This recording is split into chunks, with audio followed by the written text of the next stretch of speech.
Assalamualaikum warahmatullahi wabarakatuh. Allahumma sholli ala Sayyidina Muhammad wa ala ali Sayyidina Muhammad. Yang terhormat kepada Kiai Haji Muhammad Hasan Mutawakil Allah SHMM selaku pengasuh Pondok Pesantren Zainul Hasan Genggong. Yang terhormat kepada Bapak Abdul Aziz Wahab BAMAG selaku Rektor Universitas Islam Zainul Hasan. Yang terhormat kepada Ibu Wahyu Lestari MPD selaku Dekan Fakultas Tadris Umum Unza. Yang terhormat kepada Ibu Eka Rahayu MPD selaku Kaprodi Tadris Matematika Unza, dan yang terhormat kepada dosen pengampuh mata kuliah Strategi Belajar dan Pembelajaran Matematika, Ibu Wahyu Lestari MPD, yang saya sayangi orang tua yang selalu mendoakan saya, dan juga yang selalu saya banggakan teman-teman seperjuangan. Perkenalkan, nama saya Atika Syifa Nazalia dari Tadris Matematika semester 4 Universitas Islam Zainul Hasan Genggong. A few moments later. Di sini, saya akan menjelaskan tentang hakikat strategi belajar mengajar.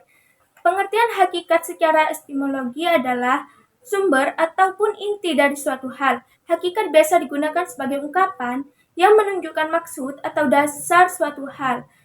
Pengertian strategi belajar mengajar. Strategi adalah upaya atau usaha untuk mencapai suatu tujuan, keberhasilan, kesuksesan, dan kemenangan.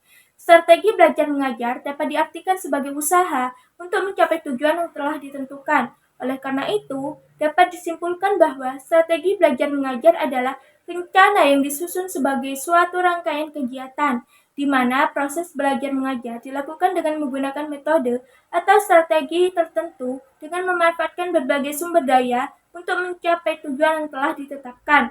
Misalnya, seorang pedagang yang ingin mendapatkan keuntungan yang maksimal dan memperluas usahanya agar lebih besar dan sukses harus menyusun strategi tertentu. Begitu juga seorang guru yang dalam proses mengajarnya menggunakan suatu metode tertentu agar siswanya mampu menguasai atau memahami konsep yang diajarkan sehingga berdampak pada peningkatan prestasi siswa.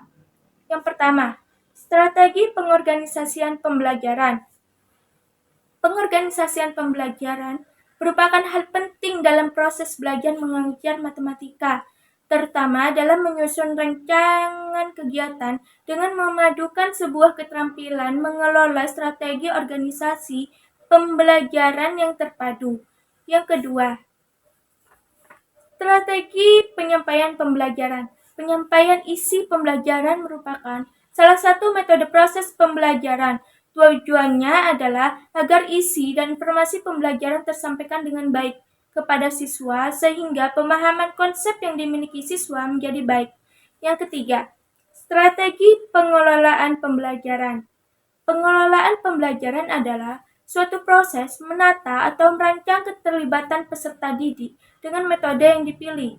Strategi pengelolaan pembelajaran berkaitan dengan pengambilan keputusan tentang strategi organisasi dan strategi penyampaian mana yang akan digunakan selama proses pembelajaran.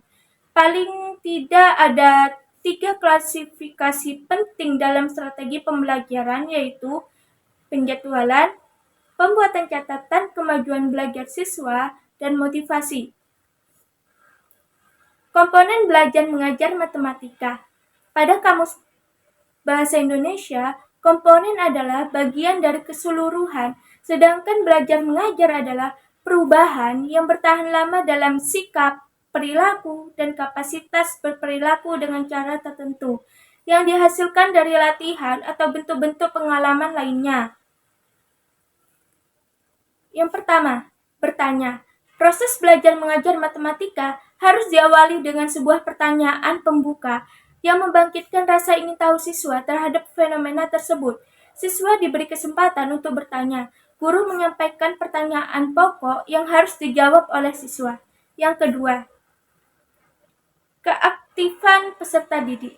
Keaktifan siswa merupakan kegiatan yang wajib dilakukan pada saat belajar mengajar matematika.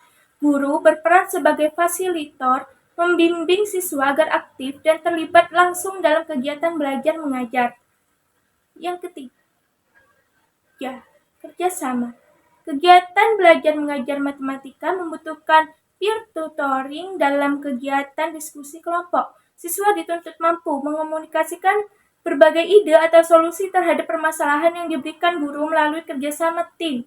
Siswa bukan sedang berkompetisi. Tugas dan fungsi pendidik.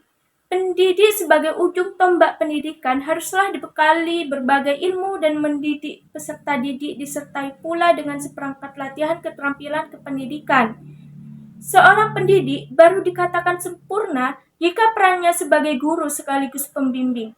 Dalam hal ini, guru memiliki sarana dan serangkaian usaha dalam memajukan pendidikan. Sekian dari saya, kurang lebihnya mohon maaf. Wassalamualaikum warahmatullahi wabarakatuh.